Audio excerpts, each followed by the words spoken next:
Pada zaman dahulu kala, di sebelah utara kota Garut, ada sebuah desa yang penduduknya kebanyakan seorang petani. Karena tanah di desa itu sangat subur dan tidak pernah kekurangan air, maka sawah-sawah mereka selalu menghasilkan padi yang berlimpah. Namun meski begitu, para penduduk di desa itu tetap miskin kekurangan. Hari masih sedikit gelap dan embun masih bergayut di dedaunan. Namun para penduduk sudah bergegas menuju sawah mereka. Hari ini adalah hari panen, mereka akan menuai padi dan yang sudah menguning dan menjualnya kepada seorang tengkulak bernama Nyai Indit. Nyai Indit adalah orang terkaya di desa itu. Rumahnya mewah, lumbung padinya sangat luas karena harus cukup menampung padi yang dibelinya dari seluruh petani di desa itu. Ya, seluruh petani. Dan bukan dengan sukarela, para petani itu menjual hasil panennya kepada Nyai Indit. Mereka terpaksa menjual semua hasil panennya dengan harga murah kalau tidak ingin cari perkara dengan centeng-centeng nyuruhan Nyai Indit. Lalu jika pasokan padi mereka habis, mereka harus membeli dari Nyai Indit dengan harga yang melambung tinggi. Wah, kapan ya hidup kita bisa berubah? Tidak tahan saya hidup seperti ini. Kenapa ya bisa tidak mampu sulit sadar itu? Jangan kecil-kecil, takut ada yang denda. Nanti juga ada pembalasan bagi orang yang suka menganiaya. Sementara itu, Nyai Indit sedang memeriksa lumbung padinya. Lalu Nyai Indit bertanya kepada centengnya yang bernama Barja. Barja, bagaimana? Apakah semua lumbung padi sudah dibeli? Beres nih. Lumbungnya bisa diperiksa. Lumbungnya sudah terisi penuh oleh padi. Bahkan di luar masih penuh karena tidak muat lagi. Hahaha. Sebentar lagi mereka akan kehabisan beras dan akan membeli padiku.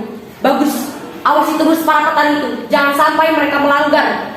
Beri pelajaran bagi siapa saja yang bangkal. Beberapa minggu kemudian, para penduduk desa mulai kehabisan bahan makanan. Bahkan banyak yang sudah mulai menderita kelaparan.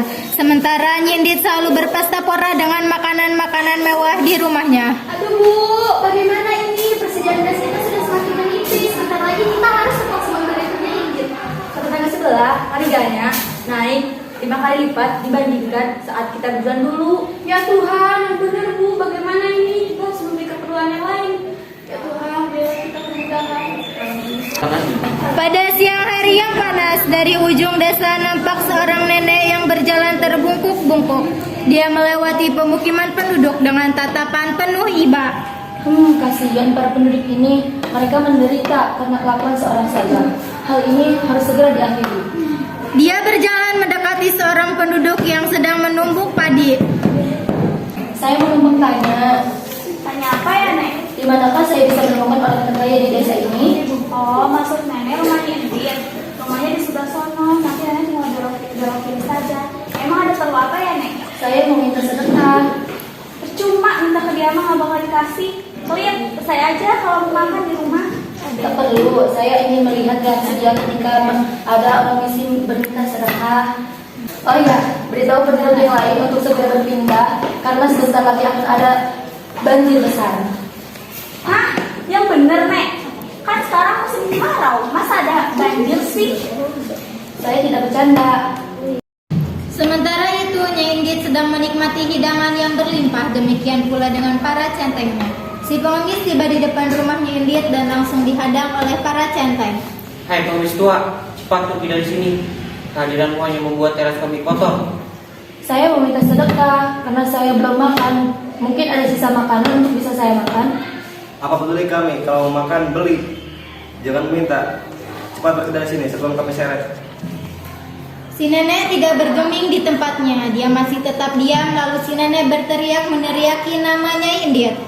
Nyai Indit, keluarlah! Nyai Indit! Centeng itu berusaha menyeret si nenek yang tidak berhasil.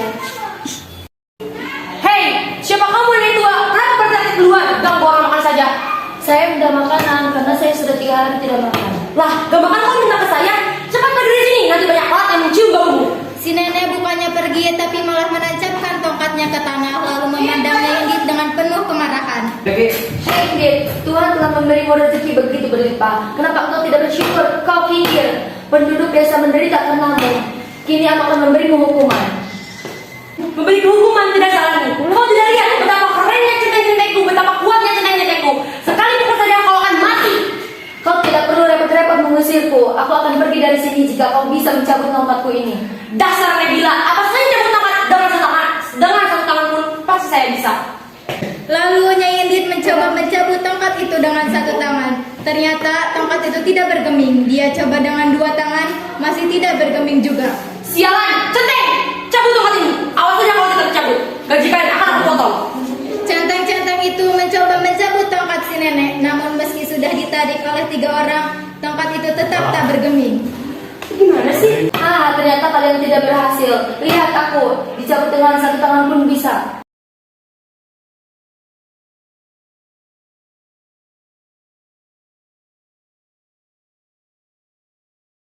Endit, inilah hukuman untukmu.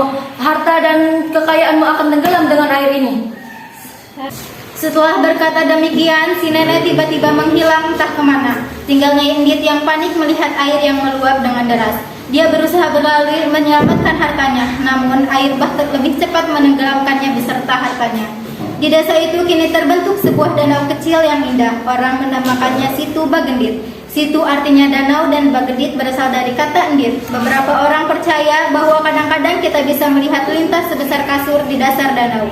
Katanya itu adalah penjelmaan Nyai Endit yang tidak berhasil kabur dari jebakan air bah. Amanat legenda Situ Bagendit yang bisa kita ambil yaitu saling tolong-menolong antar sesama, jangan bersikap egois, kikir antar sesama, dan jangan serakah dan tamak akan harta.